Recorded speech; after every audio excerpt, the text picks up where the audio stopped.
कैसे हो आप सभी। मेरा नाम है वरुण और आप लोग देख रहे हैं एंटरप्रेन्योर मंत्र। तो दोस्तों, आज के इस वीडियो में हम लोग बात करने वाले हैं एक ऐसे पर्सन के बारे में जिसे सिखों के लिए बहुत कुछ माना जाता है। वैसे तो कहा जाता है कि पंजाब की धरती ने अनगिनत शूरवीरों को जन्म दिया है। आपको पंजाब के इतिहास में अनेक ऐसे योद्धा मिल जाएंगे जिनकी बहादुरी के किस्से दुनिया भर में प्रचलित हैं। आज हम एक ऐसे ही सिख योद्धा के बारे में बताने जा रहे हैं जिनकी बहादुरी की कहानी सुनकर किसी का भी शीश उनके चरणों में झुक जाए।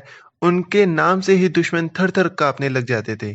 इतिहास के यह एकमात्र ऐसे शूरवीर योद्धा थे जो युद्ध भूमि में सिर कटने के बाद भी उसे हथेली पर रख कर लड़ते रहे। जी हाँ, हम बात कर रहे हैं सिख इतिहास के महान योद्धा बाबा दीप सिंह जी की। बाबा दीप सिंह जी ने युद्ध के दौरान जिस शौर्य और साहस का परिचय दिया, उसने आक्रांताओं को घुटनों पर ला दिया। आइए जानते हैं इस महान सिख योद्धा के बारे में। बाबा दीप सिंह जी के माता पिता भाई भगतू और माता जियोनी जी अमृतसर के गांव पहुविंड में रहते थे। भाई भगतू खेती बाड़ी का कार्य करते थे और भगवान की कृपा से घर में किसी चीज की भी कमी नहीं थी। मगर उनकी कोई भी औलाद नहीं थी, जिसके चलते वह हमेशा भगवान से यही प्रार्थना करते थे कि उन्हें अपने जीवन में संतान सुख प्राप्त हो। एक दिन एक संत महात्मा ने उनकी भेंट हुई और जिसने उन्हें बताया कि उनके यहाँ बेहद गुणवान बच्चा पैदा होगा और उसका नाम वह दीप रखे। कुछ समय बाद 26 जनवरी सन 1682 में बाबा दीप सिंह जी का जन्म हुआ। एकलौता बेटा होने के चलते माता पिता ने दीप सिंह जी को बहुत लाड प्यार से पाला। जब दीप सिंह जी 12 साल के हुए तो उनके माता पिता उन्हें आनंदपुर साहिब ले गए, जहां पहली बार उनकी भेंट सिखों के 10वें गुरु श्री गुरु गोबिंद सिंह जी से हुई। जिसके बाद दीप सिंह जी अपने माता पिता के साथ कुछ दिन वहीं रहे और सेवा देने लगे। कुछ दिनों के बाद वहां वापस जाने लगे तो गुरु गोविंद सिंह जी ने दीप सिंह के माता पिता से उन्हें वहीं छोड़ जाने को कहा। इस बात को दीप सिंह व उनके माता पिता फौरन मान गए। आनंदपुर साहिब में दीप सिंह जी ने गुरु जी के सानिध्य में सिख दर्शन और गुरु ग्रंथ साहिब का ज्ञान अर्जित किया। उन्होंने गुरुमुखी के साथ साथ कई अन्य भाषाएं सीखी, यहाँ तक कि वह स्वयं गुरु गोविंद सिंह जी ने उन्हें घुड़सवारी, शिकार और हथियारों की शिक्षा दी।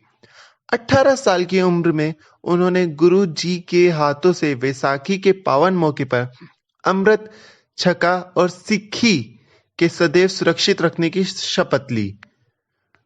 इसके बाद गुरुजी के आदेश से बाबा दीप सिंह जी वापस अपने गांव पहुविंड अपने माता पिता के पास पहुंच गए।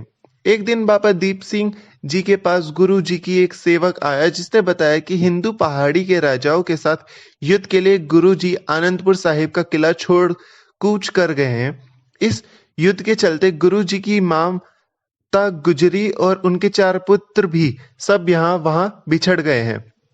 इस बात का पता चलते ही बाबा दीप सिंह जी फौरन गुरु जी से मिलने के लिए निकल पड़े।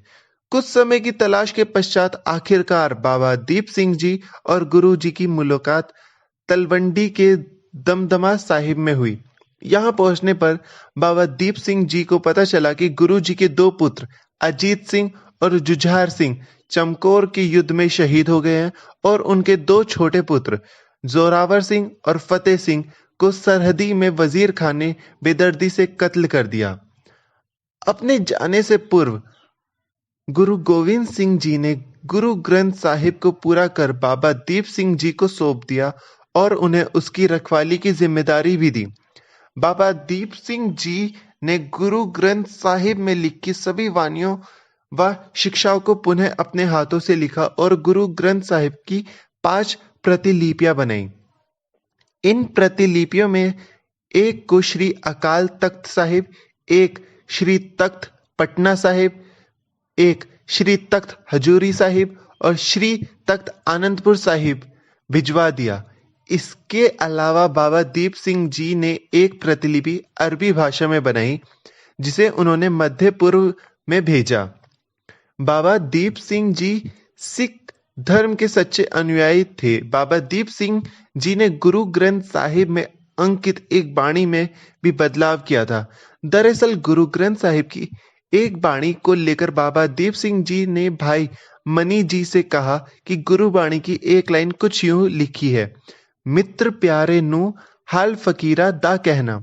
उनका विचार था कि इस बाणी की शुरुआत सही नहीं है क्योंकि गुरु फकीर नहीं थे, इसलिए उन्होंने इसमें बदलाव करके इस लाइन को कुछ यूं बनाया, मित्र प्यारे नू हाल मुरीद दा कहना। इस बदलाव को लेकर भाई मनी सिंह जी ने बाबा जी से कहा कि इस बदलाव को करने के लिए आपको पंथ के लिए कुछ करना भी पड़ेगा, जिसे स्वीकार करते हुए बाबा जी ने ऐलान किया, आज उनका ये शीश पद पर न्यौछावर है। इसके चलते उन्हें जीते जी शहीद की उपाधि दी गई। इसके उपरांत बाबा दीप सिंह जी ने पंथ के लिए कई युद्धों में भाग लिया। सन 1707 में बाबा दीप सिंह जी ने बाबा बंदा साहिब बहादुर के साथ मिलकर पंजाब की आजादी के युग में भागीदारी ली, मगर 1716 में सिख समुदाय के दो हिस्से बंट गए। एक समुदाय था बंदही खालसा, जो कि बंदा सिंह बहादुर को गुरु गोबिंद सिंह जी का आखिरी सिख मानते थे, और दूसरे थे टठ खालसा, जो कि गुरु जी द्वारा रचित ग्रंथ साहिब को अपना गुरु मानते थे। यहाँ तक कि इन दोनों समुदाय में श्री हरिमंदिर साहिब पर हक जमाने को लेकर भी झगड़े होने लगे। इस दौरान बाबा दीप सिंह जी ने दोनों समुदाय के बीच के इस झगड़े को समाप्त करने के लिए काम किया। उन्होंने दो पर्चियों पर एक एक समुदाय का नाम लिखकर सरोवर में फेंक दी। दोनों पर्चियों में से टट खालसा की पर्ची तैरती रही और दूसरी डूब गई, जिसके चलते बंदही खालसा समुदाय को हरमंदिर साहिब से जाना पड़ा। सन 1755 में जब भारत में मुगलों का आतंक बढ़ा तो लाचार लोगों की चीख पुकार बाबा दीप सिंह जी के कानों तक पहुंची। दरअसल इस समय अहमद शाह अब्दाली नाम के एक अफगानी शासक ने भारत में बड़ी तबाही मचाई हुई थी। वह 15 बार भारत आकर उसे लूट चुका था। उसने दिल्ली समेत आसपास के कई शहरों से न सिर्फ सोना, हीरे व अन्य चीजें लूटी, बल्कि हजारों लोगों को भी बंदी बनाकर अपने साथ ले गया। इस बात का पता चलते ही बाबा दीप सिंह जी अपनी एक सैनिक टुकड़ी लेकर अब्दाली के छिपे ठिकाने पर पहुंचे। इन्होंने यहाँ मौजूद लोगों को और लूटे गए सामान को जब्त कर लिया और उसे वापस ले आए। इस बात से गुस्साए अब्दाली ने फैसला कर लिया कि वह सिख समुदाय को पूरी तरीके से मिटा देगा। इसके चलते सन 1757 में अब्दाली का सेनापति जहान खान फौज के साथ हरमंदिर साहिब को तबाह करने के लिए अमृतसर पहुंच गया।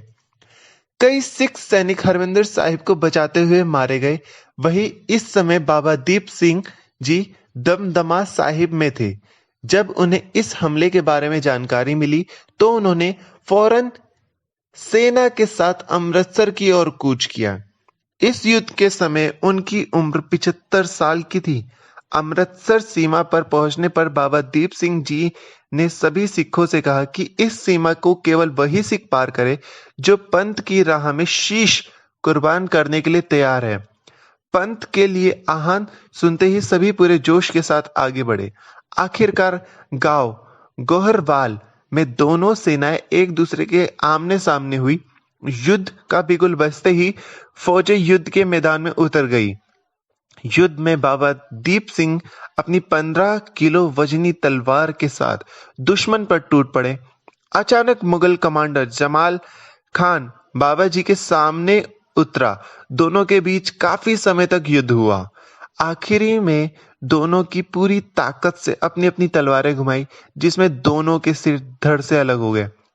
बाबा जी का शीश अलग होते देख एक नौजवान सिख ने चिल्लाकर बाबा जी को आवाज दी और उन्हें उनकी शपथ के बारे में याद दिलाया। इसके बाद बाबा दीप सिंह जी को धड़ एकदम से खड़ा हो गया। उन्होंने अपना सिर उठाकर अपनी हथेली में रखा और अपनी तलवार से दुश्मनों को मारते हुए श्री हरमिंदर साहिब की ओर चलने लगे। बाबा जी को देख जहां सिखों में जोश भर गया, वहीं दुश्मन डर के भाग गए। अंतत बाबा दीप सिंह जी श्री हरमिंदर साहिब पहुंच गए और अपना सिर परिक्रमा में चढ़ाकर प्राण त्याग दिए। बाबा दीप सिंह जी की यह कुर्बानी संपूर्ण सिख पंथ के लिए मिसाल बनी। आज भी धर्म के प्रति उनकी अपार निष्ठा और त्याग पंथ मार्ग को प्रदर्शित करता है। तो दोस्तों, ये कहानी थी एक महान सिख योद्धा बाबा दीप सिंह जी की। तो आपको ये कहानी कैसी लगी हमें जरूर बताएं। अगर अच्छी लगी हो तो वीडियो को लाइक करें और चैनल को सब्सक्राइब करना ना भूलें।